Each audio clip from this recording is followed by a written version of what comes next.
ഞാൻ റെഡിയാ. ഈ പാർലമെന്റ് ഒരാഴ്ച കഴിഞ്ഞു, വളരെ സംഭവബഹുലമായിരുന്നു. എങ്ങനെയാണ് ഇതിനെ വിലയിരുത്തുന്നത്? സത്യത്തിൽ ഈ പ്രാവശ്യത്തെ പാർലമെൻറ്റ് സമ്മേളനം ഇന്ത്യൻ ജനാധിപത്യത്തിൻ്റെ കരുത്ത് കാണിക്കുന്ന ഒരു സമ്മേളനമായിരുന്നു എന്നുള്ളതാണ്. സമ്മേളനത്തിന് ശേഷം ഞങ്ങൾക്ക് നാനാഭാഗങ്ങളിൽ നിന്ന് കിട്ടുന്ന ഒരു റിയാക്ഷനിലൂടെ മനസ്സിലാക്കാൻ സാധിക്കുന്നു. യഥാർത്ഥത്തിലൊരു പാർലമെൻറ്റ് സമ്മേളനത്തിൽ നടക്കേണ്ടത് എന്താണ്?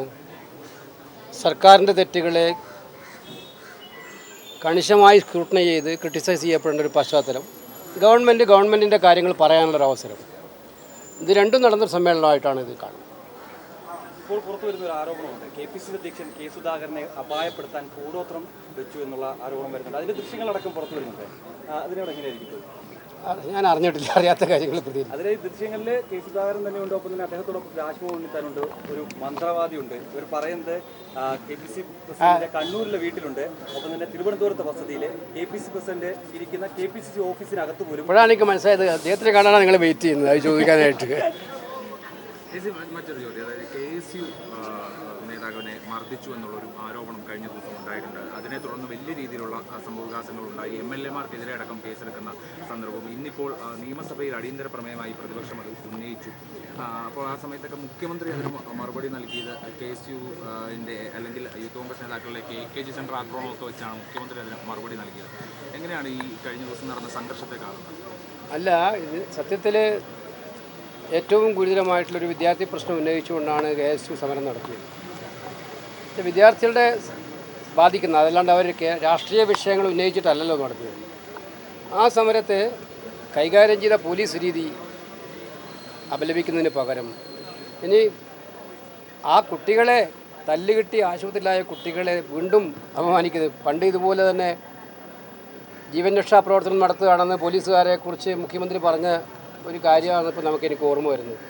ഇത്രയേറെ തെരഞ്ഞെടുപ്പ് രംഗത്ത് അവർ തിരുത്തും എന്നൊക്കെ പറഞ്ഞിട്ടും മുഖ്യമന്ത്രി ഒന്നും തിരുത്താൻ തയ്യാറാവുന്നില്ല. അതിൻ്റെ ലക്ഷണമാണ് ഇത്തരം പ്രസ്താവനകളിലൂടെ വീണ്ടും തെളിയുന്നത്. ഇത്തരം ഒരു വല്ലാത്ത ഒരു സ്വഭാവം, അടിക്കുന്നതും അടികൊള്ളുന്നതും ഒക്കെ കണ്ടാൽ ആസ്വദിക്കാൻ പറ്റുന്നൊരു മനസ്സ് എങ്ങനെ മുഖ്യമന്ത്രിക്ക് ഉണ്ടാവും എന്നുള്ളത് എനിക്ക് മനസ്സിലാവുന്നില്ല. അപ്പോൾ പാർട്ടി കേന്ദ്ര നേതാക്കന്മാരിൽ ഇവിടെ ഉണ്ട് ഇപ്പോൾ കേരളത്തിൽ. അവർ എല്ലായിടത്തും തിരുത്താൻ വേണ്ടി പറഞ്ഞുകൊണ്ട് നടക്കുകയാണ്. നല്ല കാര്യമാണ്. പക്ഷെ ആദ്യം അവർ ചെയ്യേണ്ടത് ഇത്തരം കാര്യങ്ങളിൽ തിരുത്തൽ നടത്താതെ പാവപ്പെട്ട സഖാക്കളോട് തിരുത്താൻ പറഞ്ഞിട്ട് എന്ത് കാര്യമാണ്? ഇപ്പോൾ പറയുന്നത് പാവപ്പെട്ട സഖാക്കളോട് തിരുത്താനാണ് പറയുന്നത് എല്ലാ ജില്ലകളിലും. അവരെന്ത് തെറ്റ് ചെയ്തു? അവരെല്ലാം തെറ്റ് ചെയ്തത്. അപ്പോൾ അവരത് മനസ്സിലാക്കട്ടെ. KG സെന്റർ ആക്രമണവുമായി ബന്ധപ്പെട്ട് CPM തന്നെയാണ് നടത്തിയെന്നൊക്കെയായിരുന്നു അന്ന് കോൺഗ്രസ് നേതാക്കളും സുധാകരൻ ഉൾപ്പെടെയുള്ളവർ പറഞ്ഞത്.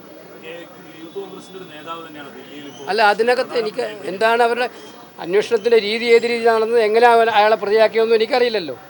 ഈ സർക്കാർ പലരെയും പ്രതിയാക്കാറുണ്ട്, പ്രതികളെ വാദിയാക്കാറുമുണ്ട്. ആ കൂട്ടത്തിൽ പെട്ടതാണോ എന്ന് എനിക്കറിയില്ല.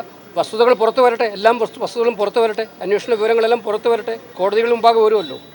അപ്പോൾ നമുക്ക് നോക്കാം, അത് ആ കാര്യത്തെക്കുറിച്ച് എപ്പോഴും പറയാം. Thank you.